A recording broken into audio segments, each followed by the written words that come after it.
Nepal infrastructure bank लिमिटेडको पूर्व प्रमुख कार्यकारी अधिकृत पनि हो, उहाँले बोल्नुहुनेछ। त्यो दिन चाहिँ हाम्रो माटी चौतारीको एउटा किताबहरूको फ्ल्यास सेल पनि छ, दिउँसो 11 बजे 11 बजेदेखि साँझमा 5:15 बजेसम्म। त्यसपछि विभिन्न किताबहरू चाहिँ 50% डिस्काउन्टसम्ममा पनि बिक्री हुँदैछ, त्यो चाहिँ उतातिर हुन्छ। अर्को हप्ता चाहिँ तिहार लागेको हुनाले चाहिँ 3 नोभेम्बरमा र 5 नोभेम्बरमा हाम्रो छलफल कार्यक्रम दुइटै हुँदैन। त्यति बेला चौतारी चाहिँ पुरै बन्द हुन्छ, 3 मा 4 सम्म बन्द छ यो आउने बिहिबारदेखि। अर्को हप्ताको 5 नोभेम्बरदेखि खुल्छ, तर त्यो दिन चाहिँ छलफल हुँदैन।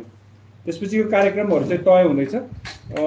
10 नोभेम्बरमा चाहिँ राजन खतिवडाजी भन्ने हाम्रो हिस्टोरियन इन्डोलोजिस्ट कलिगले चाहिँ, जो चाहिँ हाइलबर्ग युनिभर्सिटीमा काम गर्नुहुन्छ, उहाँले निकाल्नु भएको होमिसाइड लज इन 19th सेन्चुरी नेपाल भन्ने किताब, जो चाहिँ वज्र बुक्सले अहिले भर्खरै रिप्रिन्ट पनि गरेको छ, को बारेमा छलफल हुन्छ। त्यो दिन बोल्ने वक्ता चाहिँ डाक्टर त्रिरत्न मानन्दर हुनुहुन्छ र भिडियो रेकर्डिङमा चाहिँ शुभङ्ग पाण्डेले पनि हामीलाई रिभ्यू त्यो किताबको पठाउने भन्ने कुरा छ। त्यो रिभ्यू आइपुग्छ होला एक दिनमा। र राजनजी आफै पनि त्यो दिनको वक्ता हुनुहुन्छ, 3 जना। त्यस कारण त्यो भयो। बाँकी अरू कार्यक्रमहरू चाहिँ हाम्रो वेबसाइटमा, ट्विटरमा, फेसबुकमा अनाउन्स भइरहेको छ। अरू अनाउन्समेन्ट के छ?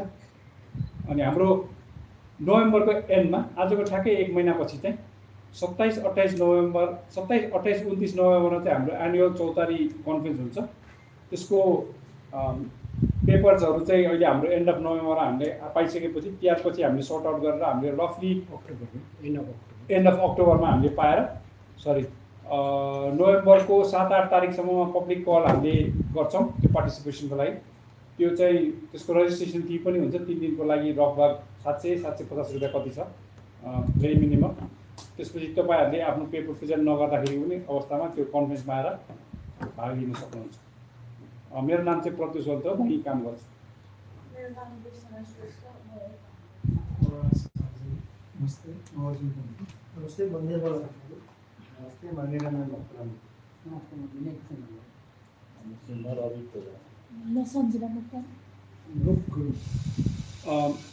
Now I switch to English. So today's speaker is Dr. Denisa Krásná. So I will introduce her shortly. She works in the Department of Philosophy at Palacký University in the Czech Republic. And today's the title of her presentation is Beyond Conquest: Women's Outdoor Counternarratives and the Decolonization of Adventure Sports. Denisa received her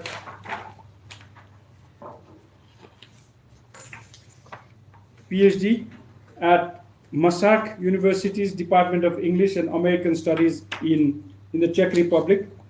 She basically is an Americanist, which means she looks at the corpus that she does research on is American literature. She now is currently employed in the same university, where she offers courses that intersect environmental injustice, critical animal studies, and indigenous studies. She is also a postdoc at Palacký University, which is also in Czech Republic. Her research probes the intersections of environmental violence, gendered colonial violence, and the exploitation of non-human animals. Her co-edited forthcoming collection titled Flow: Women's Outdoor Counternarratives from Rivers, Rock and Sky will be published in 2025 by a Canadian publisher, and she will be talking about that during her presentation. That book reflects her research on inequality in the outdoors and decolonial outdoor activism. Beyond her academic work, she's an avid highliner and rock climber, finding inspiration and balance in outdoor adventures. After coming to Nepal in the early part of November, she's just done a few 5,000 meter mountains, and she's just returned to Kathmandu a couple of days ago. So it's all yours. Thank you so Welcome. much. Yeah, thank you for the introduction, and thank you for having me. I'm very happy to be here. I really like your space, and it looks like an amazing working environment. I just want to clarify, I'm going to mention some men's outdoor counter-narratives as well, but most of my presentation will focus on writings by women. Highlining was mentioned, so just to clarify, this is me on Yosemite Valley in North America, and I just walk on slack lines that we put in heights.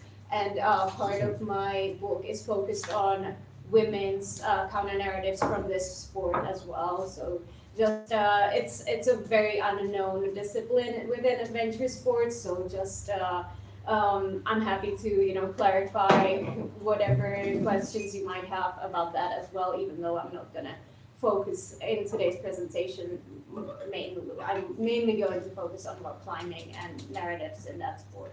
So this is me. This is the highlighting I do. Most of it here in these pictures are taken in Czech Republic, and these two above are in Italy. So those are the mountains where I usually practice my sports in the Dolomites. 5-hour drive from my home place. But I really do enjoy being here in Nepal, and I love your mountains too. And I would love to also highlight here one day. Anyway, so let's move to, I'm sorry about the fonts, that must have just changed up, my research focuses on what some researchers call adventure, some risk, some extreme sports, but I prefer the terms lifestyle or alternative, because I think there are the most decolonial alternatives, and the reason is that they better reflect the cultural and social dimensions of these activities, and they emphasize their counter-narrative aspects, by which I mean that, for example, if we use the term extreme or risk, that just focuses on the challenges we have to overcome in the mountains or something like that, while lifestyle or alternative reflects the fact that in these sports we often have to form the communities and very strong bonds with other practitioners of these sports, no matter what they are. But there are some researchers, scholars that say that extreme can also refer to other aspects of the sport, such as the extreme commitment. For example, in highlining, we walk the high lines by ourselves. We're the only person on the line, so it's very individual in that regard. But we wouldn't be able to put the slack line up without a team of people.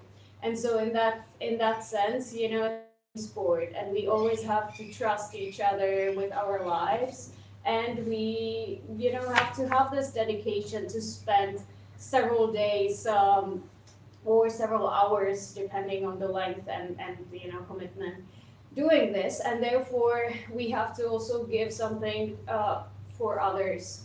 For example, my friends just yesterday, they rigged the longest high line in the world, 3-kilometer long high line, and this was in Nevada desert, but only one of them got to walk the high line. So they were rigging it, preparing it for 4 days, gave a lot of effort, a lot of dedication to it, but then only one of them got on it because the wind was so bad they had to de-rig it. So only one person. But the whole team was happy that he managed to, walk it without falling and therefore establish a new world record. And nobody was complaining that, he did it and I didn't. So in that sense, lifestyle sports can be also countercultural activities, as we get to experience the environment in different ways. And I'll talk more about that later. So there are some scholars who say that these sports they present some alternative and potential challenge to traditional ways of seeing and understanding sport. Nevertheless, these sports, and that includes mountaineering or climbing, they remain predominantly white, middle-class, male, and heterosexual spaces. Even though many women are involved today, the sport of rock climbing and others similar activities, they retain a particularly male image and culture. And here, I would like to delve more into the academic side of things when it comes to writing about these sports. Traditional adventure narratives, as I call them, and scholars call them, are dominated by white masculine figures who have predominated as cultural producers in the outdoor spaces. And of course, this goes back to writing about Nepal as well, of course, like many people in the 18th century, especially coming here and climbing the highest peaks for their countries, for example. And this was seen, especially in Europe, as a contest between, the countries of Germany, Austria, for example. And during the Second World War, this was also, like playground where these countries would compete against each other, who has climbed the highest peak in the Alps, for example. And so since writing about adventure and writing about climbing mountains has been so central to the activity, there are researchers who claim that mountaineering is the most literary of all sports, because it's always been about like coming back from an expedition and writing about it. And now there are these interesting ideas about like how much truth there is, and how much do we have some preconceived notions about what we should write about and how we should write it. And therefore, many memoirs who have been written about expeditions here in Nepal, for example, have been more based on the genre conventions, on like heroic the person has to be, and how what constitutes success and successful summit, and more about that than about the actual truth. So a lot of it has been fabricated. Most of these memoirs are written by men and have been written by white men, European men, and they have, even though women were writing memoirs, they often went unpublished, and of course now it's changing, and we'll get to that. There are now counter-narratives written by women and other than white men. But there are still these conventions that we have and preconceived notions about like what should and shouldn't be success. And so these traditional adventure narratives, they often glorify the trope of a strong, fearless, white male mountaineer or climber who then conquers the mountain, who's not there in symbiosis, but who goes and like the mountain is something that they have to conquer. And they embody this physical strength, mental fortitude, and a never give up attitude, which of course then creates a valuation system where the belief that mountaineering is about reaching the highest point and not about the whole experience of getting there, etc., creates the idea of a lesser climb or one that does not count. So we very rarely have seen historically any accounts of adventure that do not end with summiting.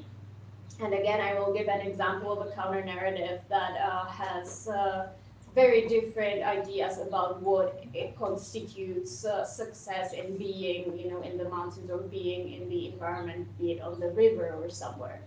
And these traditional adventure narratives then sideline climbers who fall outside this hyper-masculine mold as mere spectators or unwanted others who are invading masculine territory. So many of these narratives have had troubles to even being published, which of course then reinforces hierarchy of achievement and marginalizes different ways of being in the environment and like doing adventure sports.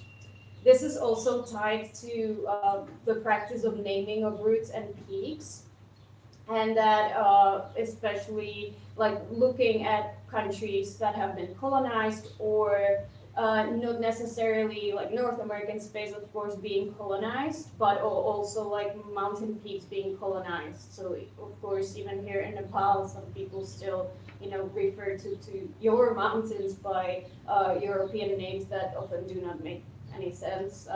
In the States, for example, I would give the example of Denali, the highest mountain of North America, who has always had the name of Denali, named by indigenous peoples.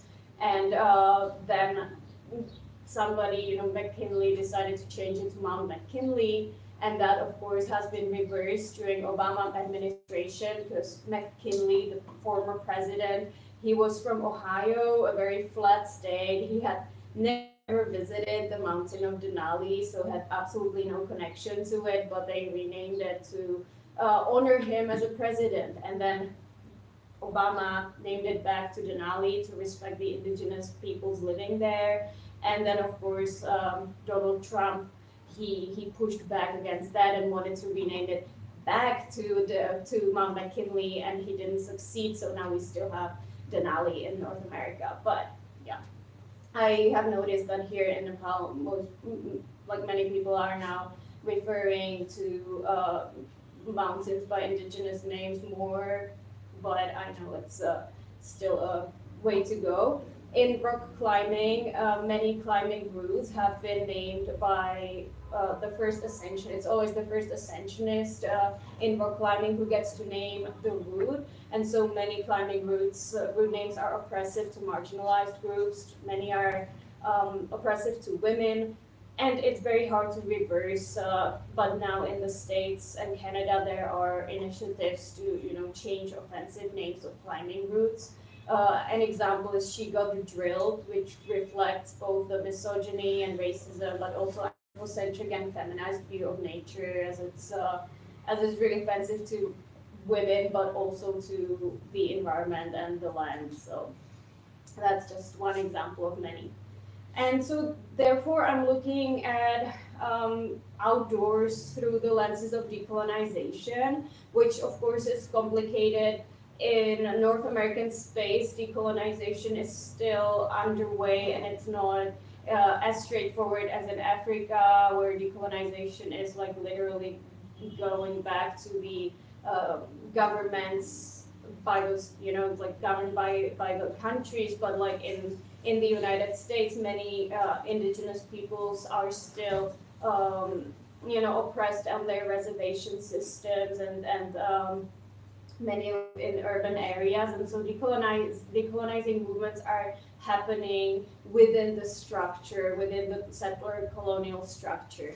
And decolonization in the outdoors, as indigenous peoples involved in adventure sports understand it as dismantling the structures of power and knowledge established by colonialism, but also reclaiming indigenous sovereignty and epistemology, so ways of being and knowing, but adapting it to a modern context. And what does that mean in the outdoors? Well, I will look at some counter stories from which we will be able to, decipher some strategies that could be that could then be applied in our own, being in the outdoors and adventure sports. But indigenous peoples, they emphasize the relationship with nature that emphasizes respect, survivor, and stewardship, and also relationships with the non-human animals who live there. In North American context, climbing was practiced way before colonizers came, and it was a means of accessing sacred sites or conducting ceremonial activities rather than pursuing summit goals. Many summits, including the most difficult ones, were, however, summited by indigenous peoples, and you can see that in oral accounts or even, in some physical manifestations on the mountains themselves. So the construction of the landscape as empty, as has been done a lot in adventure sport, but also in colonial writing in general, has served as the main justification for colonization, the so-called terra nullius concept in American writing. And so decolonial counter stories are such that reclaim these outdoor spaces, subvert Western colonial ideologies, and redefine success, not as domination, but connection with nature, the others, community, and also personal well-being. They place higher values on emotions, such as joy and connection, rather than on external factors. So they don't seek validation from others that are not directly involved, but and therefore they don't need to construct, these counter stories in a way that the genre conventions dictate. And so they promote a more inclusive and ecological mindful approach that goes hand in hand, so trying to be more environmentally conscious And now, interestingly, there are, of course, more modes of counter stories. They don't necessarily have to be just written counter stories like memoirs, but we have spoken podcasts, for example, that reach more audiences.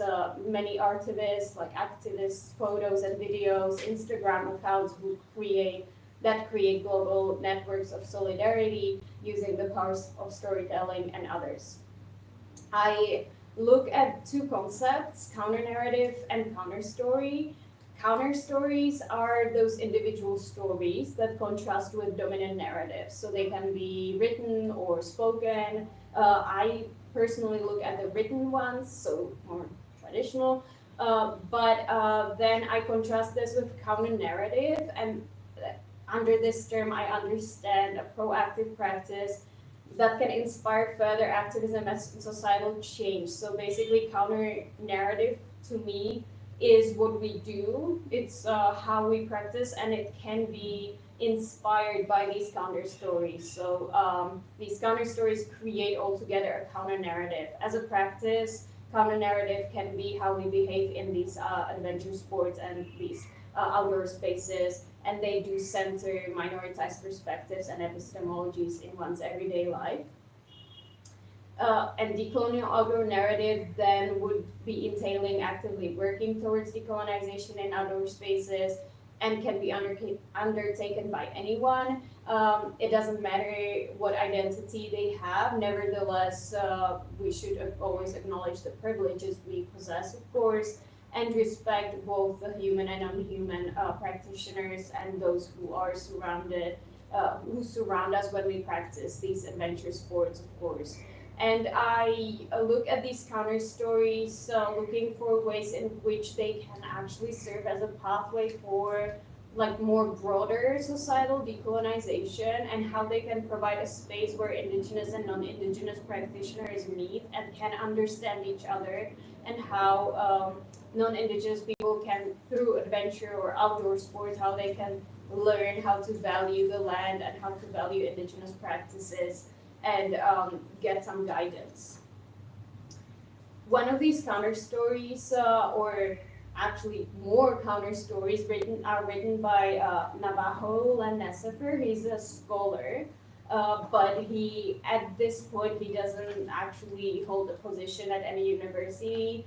He switched to being a full-time author, adventurer, and founder and CEO of Natives Outdoors. He became very involved in the outdoor industry eventually, but he still writes scholarly articles and also nonfiction articles and fiction articles. He promotes this decolonial outdoor counter-narrative through both his personal involvement in the industry, but also through many of his adventure counter stories published in prominent outdoor magazines like The Alpinist. So some of you might know The Alpinist as like one of the biggest adventure magazines in the world, and the Alpinist is now publishing more and more of these decolonial counter stories. One of the most prominent ones by Len is Cold Water is Life, where he talks about his own story as a Navajo and about 4 sacred Navajo mountains that are primary characters in his story and in Navajo stories. But he says that until he started skiing and doing mountaineering, he never really realized that these mountains referenced in ceremonies actually existed, reflecting on the fact how disattached from the environment he has been.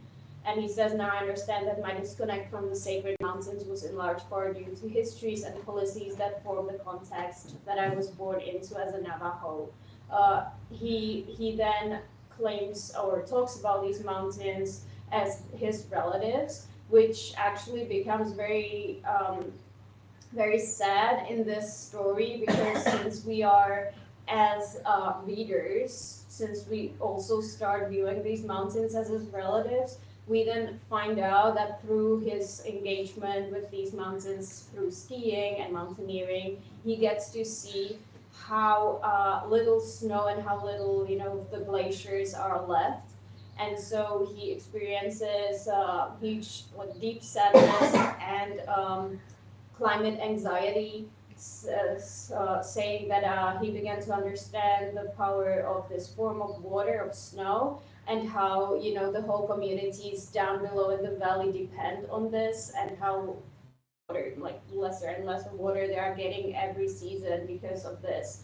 Also talks about the ski resorts and how these ski resorts are destroying the water sources they use. You know, like they have landfills there, and so many of a lot of that water that they use is damaging to the climate and to you know that local environment and landscape. Nevertheless, he then goes to the mountains to monitor how bad the situation is, and he says when he sees the rapidly receding snowfields, he compares it to doing final rounds of visits with my elders who are sick and soon to walk on into the next world. And so he goes to the mountains to tell a story about climate change. This is how Len, you know, decided to turn his outdoor adventures into something more important, and how he transforms what he does, the joy he gets, into something proactive about environment.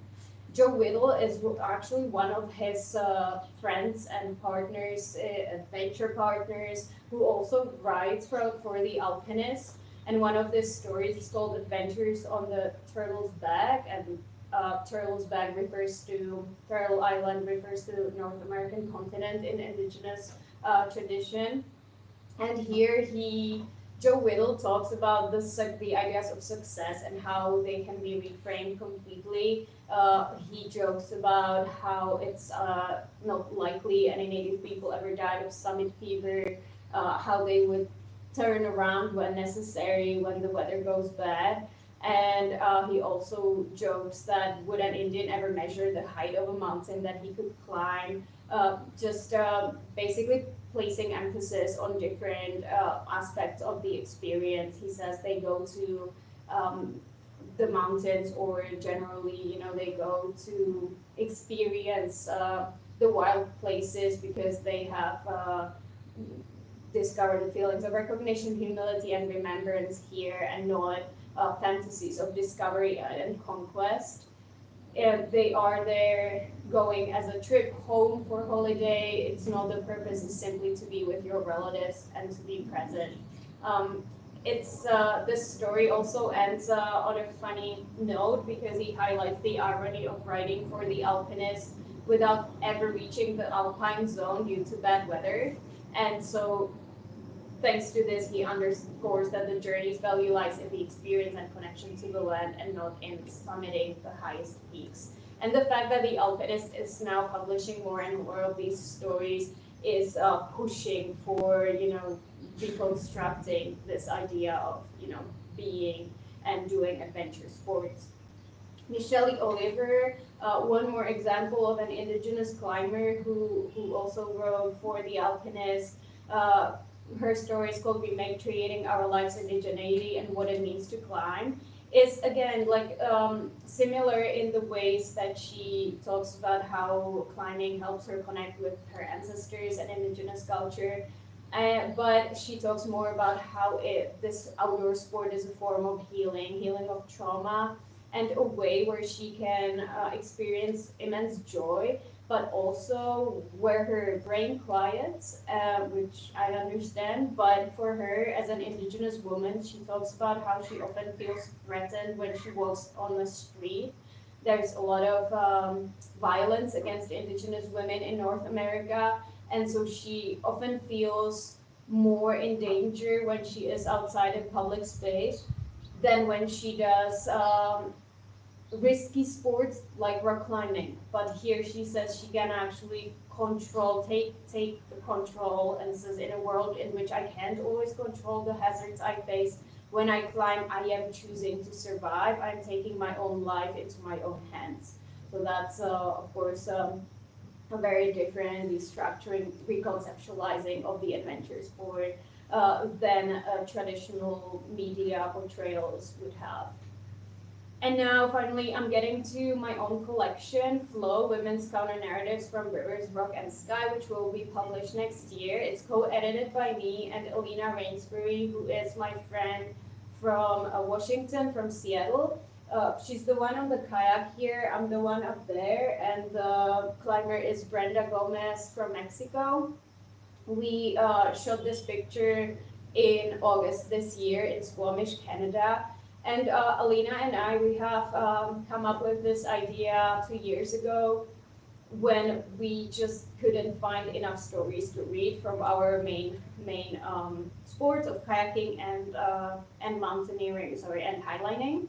While there are some from rock climbing and mountaineering, there are still not enough, and especially not enough by women who are, non-white women from other countries than the United States.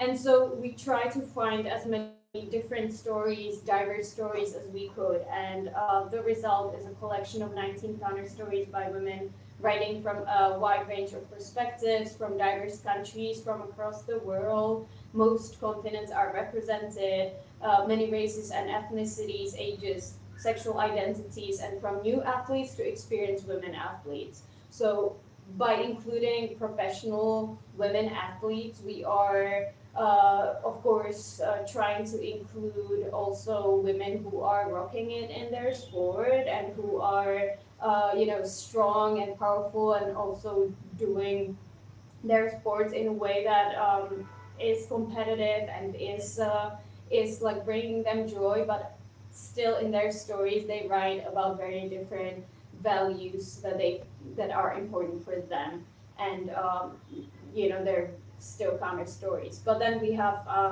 women who are unknown but have many interesting things to say. We have a climber from India, for example, who writes about how she goes against the societal expectations in her own country, etc.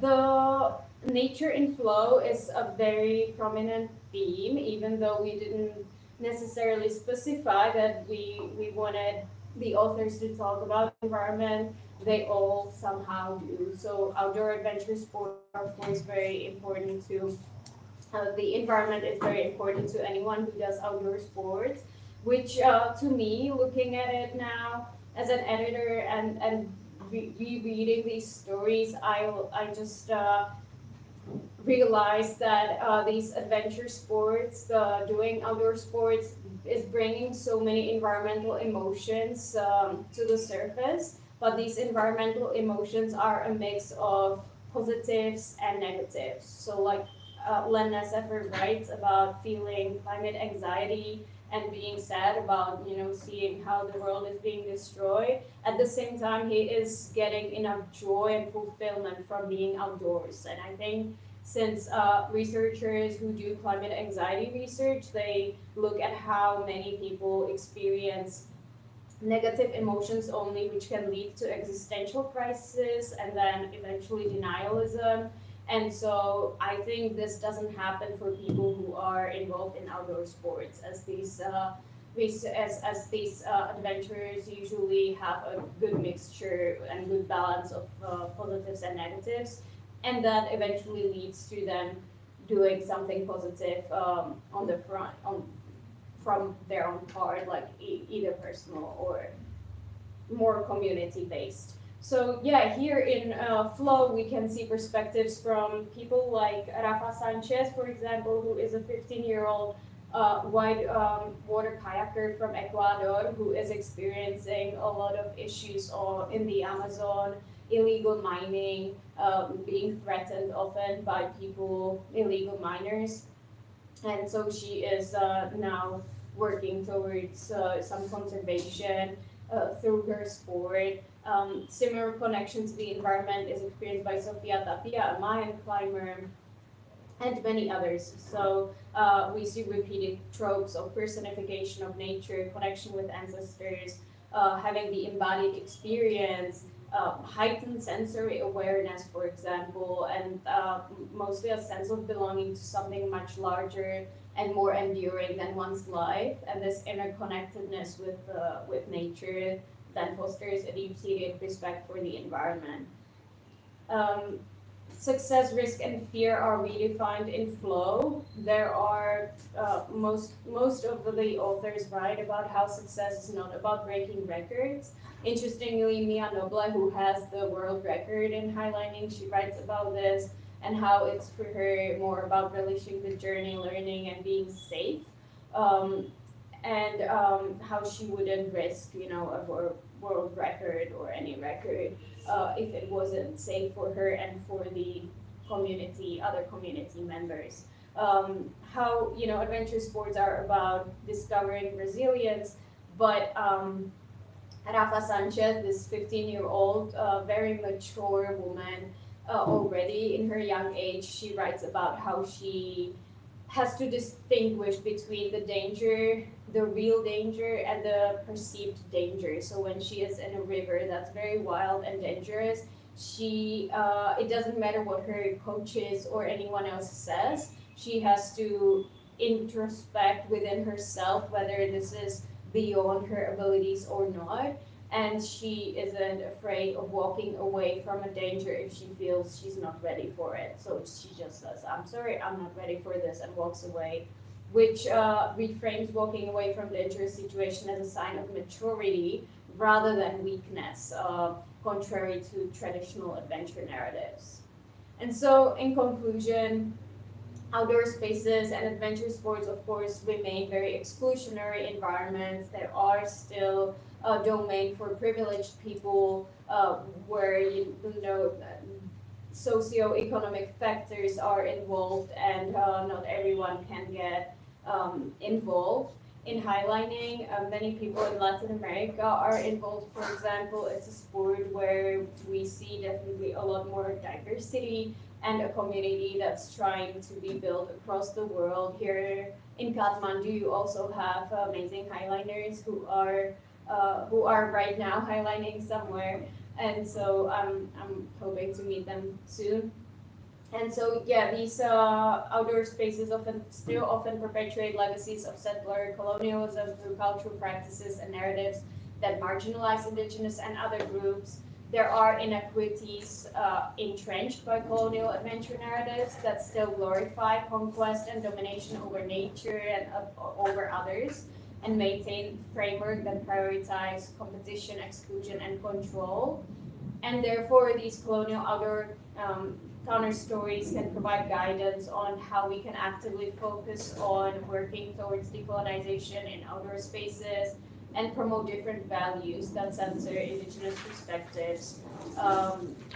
And as I said at first, lifestyle sports, I think, is a term that better captures this approach, as it encompasses not just the performance of the activity, but also the values, community, and ways of living that's around it. And hopefully we can reshape the culture of these sports through some of these cover stories that are being published now, even though unfortunately there's still a minority of them. And I just wanted to mention that I am now also making a movie about flow, but hopefully that will come out next summer. So thank you so much, and if you have any questions, I'll be happy to answer. Before I open the floor, you mentioned that mountaineering is the most literary of sports. I kind of knew that, but as you mentioned, is that the case for mountains all over the world? Or, just for most people in this room, I guess, we're quite used to seeing books, lots of books about the Himalayas in this part of the world. And for some of us, we would have read stuff that are academic stuff on climbing. So for example, I don't know if you know this book, but Sherry Ortner is a very famous anthropologist, American anthropologist, but she did a lot of research in Nepal until the end of the last century. And the book I'm remembering is her last book related to Nepal, Life and Death in Mount Everest, which came out in '99 from Princeton. So my question is that the case for mountains all over the world? So in the Alps and also mountains in South America? Good question, and I think yes. No, I still think that Nepal is a very unique and specific area because you have the highest mountains here. And so, of course, when these ideas of, who climbs the highest peaks, then the attention was turned to the Himalayas, of course, and therefore I think there are so many memoirs written about the Himalaya. But in the Alps, it was also the case especially during the World Wars, so 20th century, there were many, many books written. And South America as well, Huascaran especially, and Aconcagua, so the highest mountains there, they were also at some point the main focus for some mountaineers within those areas especially. But still, I would say Nepal is special and continues to be special for people because there are still so many unclimbed peaks and so many new routes that can be established, that this tradition is of course continuing until today. Thank you. Tom, प्रश्न सोधौँ टिप्पणी. As you earlier said that most of the peaks has no names. Mm-hmm. So how could they define or how they get as a person? The person who has ascended that peak and in his name or any community's name? Oh, the naming. So I think at first, of course, many of these peaks have had indigenous names by locals who live around. And then whoever came and climbed that peak first, they named it usually after themselves, but sometimes they named it after a president or somebody who was commissioning them to climb it. And that, of course, due to inequalities that we have in the world, became the official name on the map. And since the European tradition was always to map geographical places, not just mountains. But and then there were of course some peaks, and there are some peaks that didn't even have indigenous names, as the case for K2 apparently, that didn't really have an indigenous, local people didn't call it anything. And so here, I think in these cases, it's harder to rename it back to something. But then of course, I think for most mountains, if we try enough, we will find local names. In the States, for example, it's now a bit more difficult since, for example, Mount Rainier, as it is called officially still, has 4 different indigenous names: Tacoma, Tahoma, and there are variations. So now there are discussions about which one do we choose as the official name, and with some geographical names, it's also hard because they are so hard to pronounce. So for most people, and so choosing something in between, but at least there's the discussion being had right now.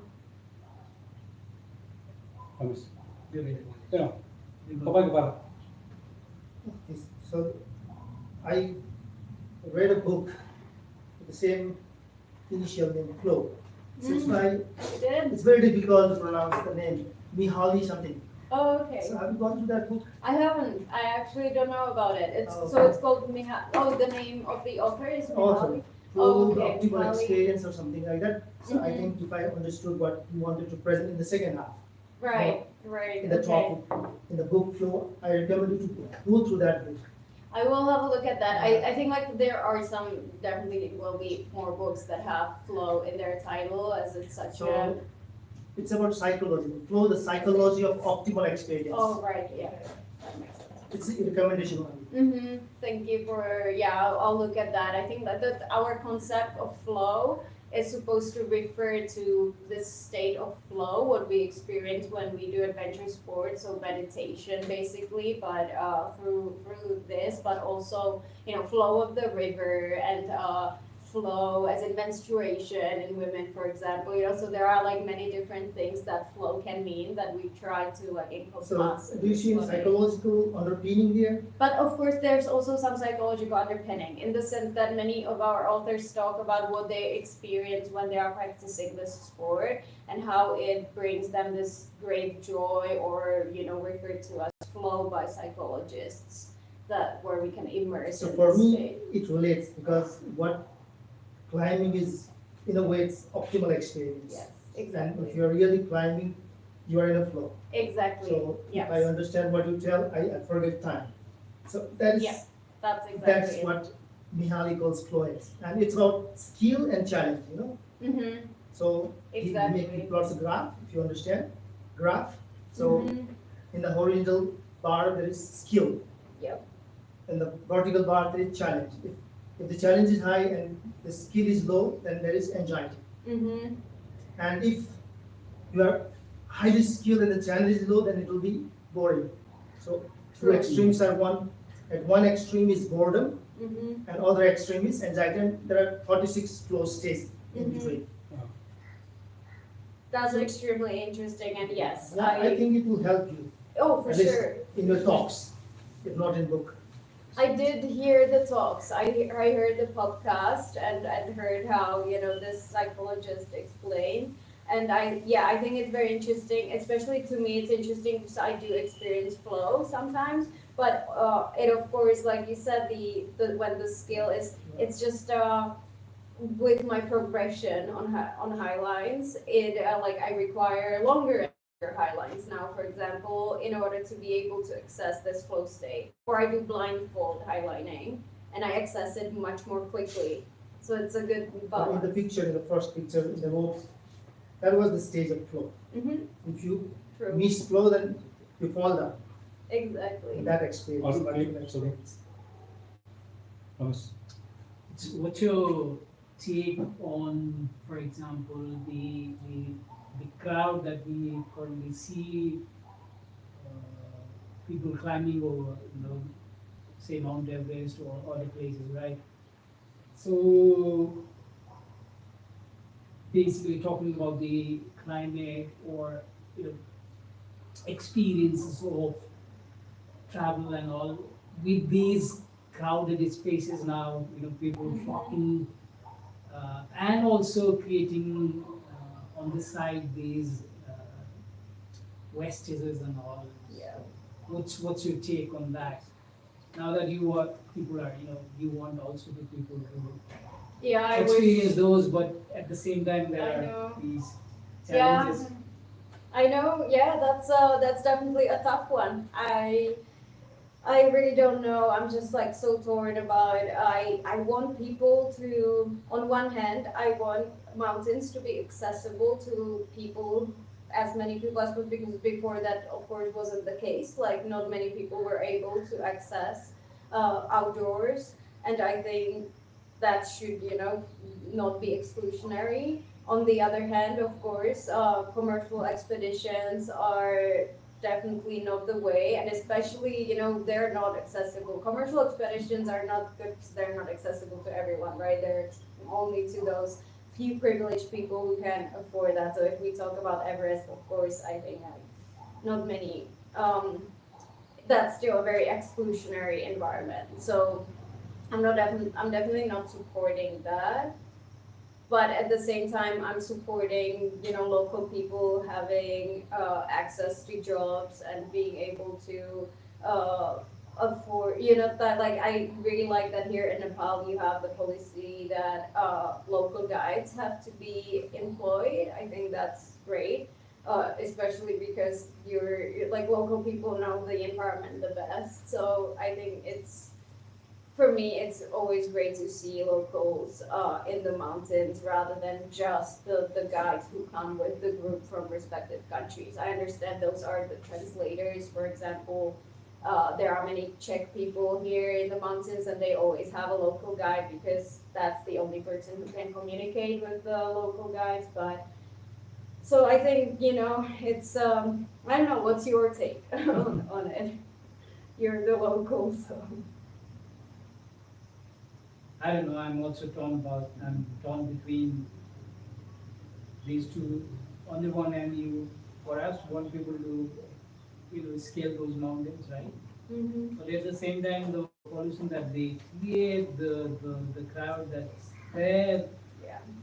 it's not the experience that you perhaps wanted to have Mm-hmm. with the crowd and all. It's like going to a market, busy market stop. Mm-hmm. If you look at the pictures, right, and the experience that you were talking about, the joy, the thrill, Yes. the sensory experiences. I don't know. I mean, I'm also torn. Audible. Yeah. I think with this also, it is the other point that now that it's certain other places, because of their being overcrowded, over touristy, the cities or the countries have now, started putting a ban or restricting the number of people Yes. that can Mm-hmm. visit the places, right? Yeah, Maybe that's one option, for sure.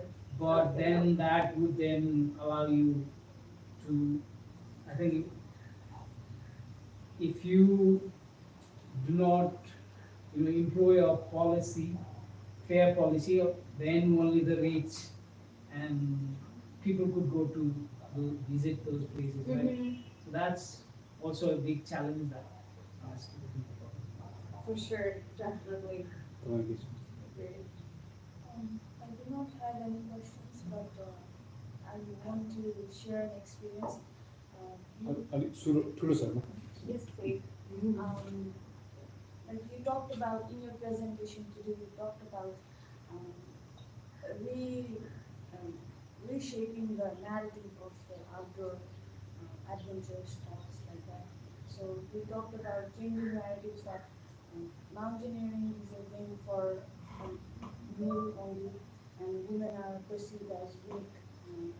So last year I went on a trekking with few of my friends.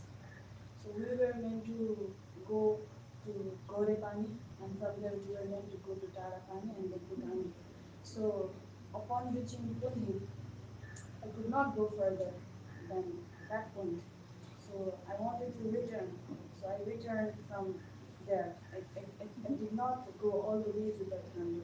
So few of my friends were disappointed at me, and they were seeing me as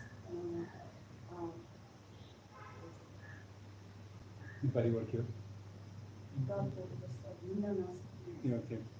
So You think that could you couldn't walk, or you were afraid of walking any further.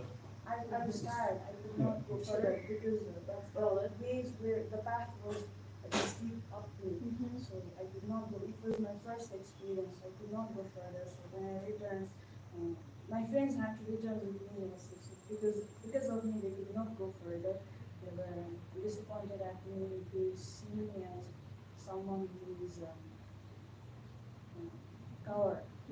So No, I think you're not. You're brave for returning. So, yeah, if I'm not ready to go further, then yeah, I'm not a coward person. So No. So from your presentation, that narratives can be like that. So people can have narratives like this. So it should not be always someone who goes all the way and achieve. Exactly. I absolutely agree. Exactly. That this is why the counter stories are important, because these we see in like many of these stories. For example, I gave the example of Rafa, who is she won some competitions. She's a very strong kayaker. She's respected by her community, but she also writes about how she often walks away because she's afraid, because she doesn't feel like going that way. And I think this is what's missing in the traditional narratives. And it's not because this didn't happen to the men who came here. Of course it did. Many of them had, like my friend who's an alpinist and he has climbed many of the highest peaks here. He often gives talks in the Czech pub that he owns here, and he even yesterday he joked and said it's true. He was like, well, we often don't feel like going up there, so we say my knee hurt, or I got a cold, and he's like, yeah, but it's easy to make up an excuse that will still make us look like the weather was so bad, there were avalanches. But it's not always that. It's also that like they just didn't feel like going up, but it's not accepted by the society that especially a man have, that they can give up. And I think that's of course very stupid, and one practical example of how these narratives are still intruding into our lives. And even I who know this, I like rarely want to give up when I want to go up. And I often think about it. I'm like, why am I so drawn to it. And then when I'm standing on top of a mountain, I know it's because of the views, that those are the ones that motivate me because they're amazing. So it's not something like external. I don't want validation from others for like having summited, it's the views.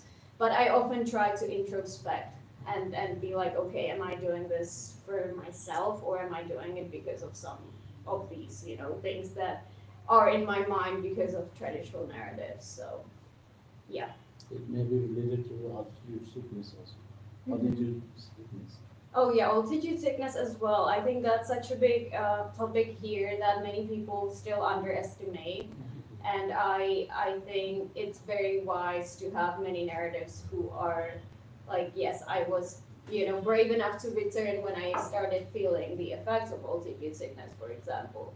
Because then that also adds so much pressure on your system here. I think there are too many stupid Westerners who, even though they feel the symptoms of altitude sickness, they keep going further, and then you have to, you know, like your infrastructure has to come and rescue them because, you know, they're not listening to their guides, for example. Also maybe lack of the idea of decolonization, Mm-hmm. accumulation of mind. Yes, exactly. Acclimatization. True. I wanted to ask you about perhaps in the North American scene, which you know best, Mm-hmm. better than us. I used to be a fan of long distance running when I was younger. Nice. I used to run a little bit myself. And, as we all know, the women's marathon was introduced in the Olympics only 40 years ago. In 1984 was the first, LA Olympics was the first first one in which the full marathon was also held for women. So when women folks wanted to run the full marathon in the 60s, they were simply chased away saying you couldn't do it. Mm. So what were the narratives against women? What were the narratives that were deployed against women when they wanted to do other forms of what some people call extreme sports? Mhm. So it might be long distance running or ultra marathons or other forms of, you know, climbing or what have you, before the 1960s. I mean, so the reason I ask is that several of as I told you, several of our colleagues are now doing research on the history of education, school education in Nepal. And in mid-20th century, in many other places, and in Nepal, the public discourse against women in education is that they would destroy the society or the peaceful harmony of society, or they would be they would have some other story to prevent the access of women to education. So Right. what were the discourses that prevented women from participating in these sports? Yeah, good question. I think just generally the fact that women are supposed to be housewives, you know, supposed to be, their domain is to be taking care of their husbands or their fathers and be inside. And like this was especially the case in 1950s in the US, because the 1920s was the roaring 20s, the, you know, Fitzgerald, Great Gatsby time when women got some emancipation in the States. And that included, you know, being able to go out into the public sphere and work, and that was also necessary during the wars. But then this went back and backwards after the Second World War. So during the 1950s, women again were supposed to be in the suburbs, stay indoors, and like go back to their respective like housewifey duties. And that, of course, is tied to their participation in sports, where sports were again seen as, you know, men lost the war, as in like suddenly there was no war, and that was men's domain as well to be fighting in the war. So sports were for a long time seen as, you know, akin to war in a way. So like if we don't have a war, we will participate in sports, and this is where, you know, our aggressiveness can be manifested. And women, they of course don't have these characteristics, like they're not aggressive or competitive or anything, so why should they participate in sports? But related to long distance running, especially, there's a great book by Rachel Hewitt, and I think it's called Against Her Nature, but Rachel Hewitt, she's a British researcher, and she did archival research that on long distance running, as she's also a long distance runner and like runs on the mountains. And so she was looking into the history of both women mountaineering and running, and she found out that, In Her Nature is the name, Rachel Hewitt, In Her Nature. And so she looked at archives and found out that there were actually many women runners before, even in the 17th and 18th century, and many mountaineers. Nevertheless, their works were unpublished, and many of these archives were really hard for her to find as well. But she, with this book, she uncovers history that was covered for a long time, and so she dispels this idea that women weren't involved. It was just that in competitive sport, there were always these barriers for women to enter. And so I think just generally with the rise of feminism in the States and everything else, it went hand in hand in all spheres, including sports, where finally women were able to start participating. But as we all know, we still have barriers, like there are no equal pays, and like for tennis players, for example, or any others. So there are still barriers, and it persists. I know till back 2002, I participated in South Asian conference about national parks. It's totally 500 national parks around the world. But many national parks has their own policy, like my friend has told me. And they have also set up the prohibited area zones also in Nepal. So what do you think about if the policymakers are now, they are talking about opening the new routes for the tourism and for True national parks. To national park. So should we have to open or not? It should be a public discussion forum should be happen before opening that new routes for the tourism. To national Most parks. of the entrepreneurs doesn't know what is going to be impact after opening that thing. Yeah. So like routes to national parks, as in like roads, or? No, we should have to promote more to keep protected area zones, Okay. not for tourism, but it's for like, Protecting the nature. sacred places, that Yes. should be protected, not to Mhm. promote for the tourism. Those only for researchers or maybe the ethnic tribes who are going to these.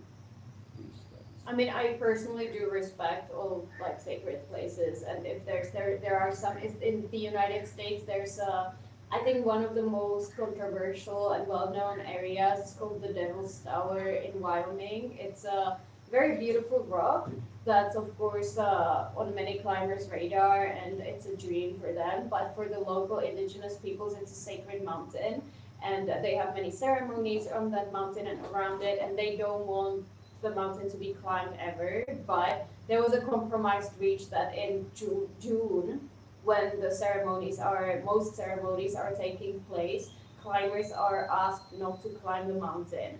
And the traffic from the rock climbers was, during that month, decreased to 70%. And so there are many climbers who do respect these bans, but I don't think they would respect it if it was like year round. For now, the office is always informing climbers about all of these, issues, and that it's a sacred mountain, like, would you reconsider? Problem, I think, is that most climbers who come there from Europe and distant places and only find out there, which again, I think they should have known before, like there should be more, there's enough written on it if they search, but maybe we need more stories, I suppose, and therefore the climbers could already decide when they're in their respective countries and like, okay, I'll just go climb something else. Like me, I would never climb that rock, even though I'm sure it's great, beautiful, but is it worth it? No, there are so many different ones to In climb. Nepal now, there's some people, some private people are illegally running about private excursion trips or like that. So the government doesn't know what is happening, and Really. in the outside world they are publishing about Nepal's stories, their Mhm. narratives. Illegally they are doing adventure sports in prohibited zones. Well, that's awful. It's very hard to control them. Yeah, that's Even awful. government know, and there's some points. Sure, Government only know that how to collect revenue much more. Yeah. of course. Mhm. के छ Yeah, that's awful. अरू केही सोध्ने छैन भने I think we've run out of questions and comments, so I'd like to thank you for Thank you the so presentation much. today and the visit, and for bringing a couple of books to our library. I'll show you the library in a minute. Nice. So please come again. Thank you so much. Yeah, you come as well if you come to Czech Republic. What was the name of the author that you just mentioned? I just want to take it down. Rachel Hewitt is her name, Okay. and her